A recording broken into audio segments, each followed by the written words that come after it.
Hey guys, how's it going? Welcome to my video. I'm gonna do a quick fix for you guys. If you guys have a Ford Focus with a manual transmission and out of nowhere you guys get a no crank, no start, you guys don't even hear a click, I'm going to tell you guys what you guys should look for as far as the fix is concerned.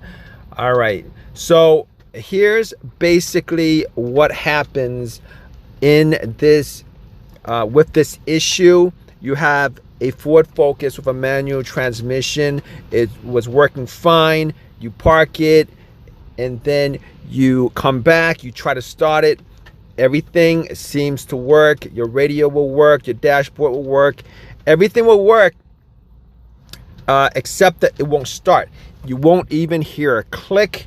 And this problem is not what you think is causing this problem. It's not the starter, it's not the battery, it's not the ground wire.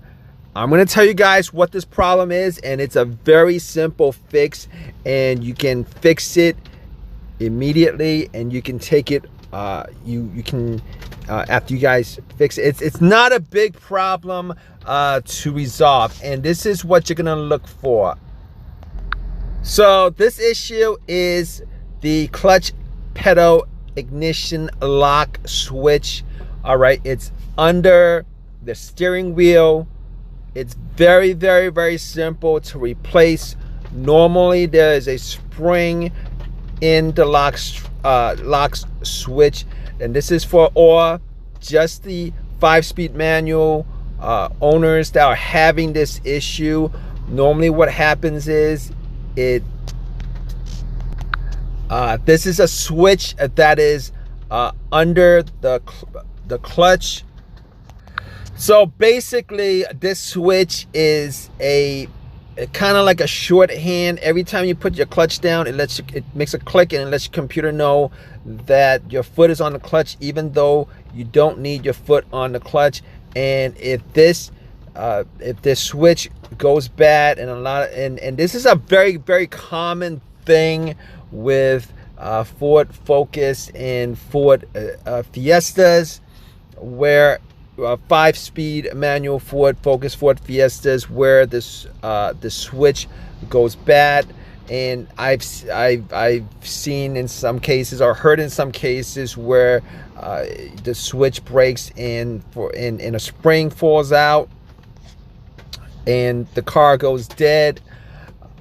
All you need to do in this situation is you guys can pretty much just use a screwdriver and take that part out. Go to AutoZone or Advance Auto. They'll have this part for the most part. They'll have this part in the store. It's a common part, and you guys could just swap it out and get on your way. It's not a big deal as far as fixes are concerned. It's not a big deal as these kind of situations are concerned. Easy fix for you guys. If you guys have a 5-speed manual Ford Focus or a Fiesta, check that out. Guys, if you guys put your key in ignition and try to start it, everything else works. You guys don't hear a click, it doesn't crank, it doesn't start. Quick fix for you guys. All right, I hope this has helped you guys out with your no crank, no start issue. If you guys have a 5-speed manual Ford Fiesta or Ford Focus, if you guys have any of your own personal experiences with this issue, definitely leave a comment in the comments section. It might help somebody else out. Please subscribe, please give me a thumbs up. All right guys, take care.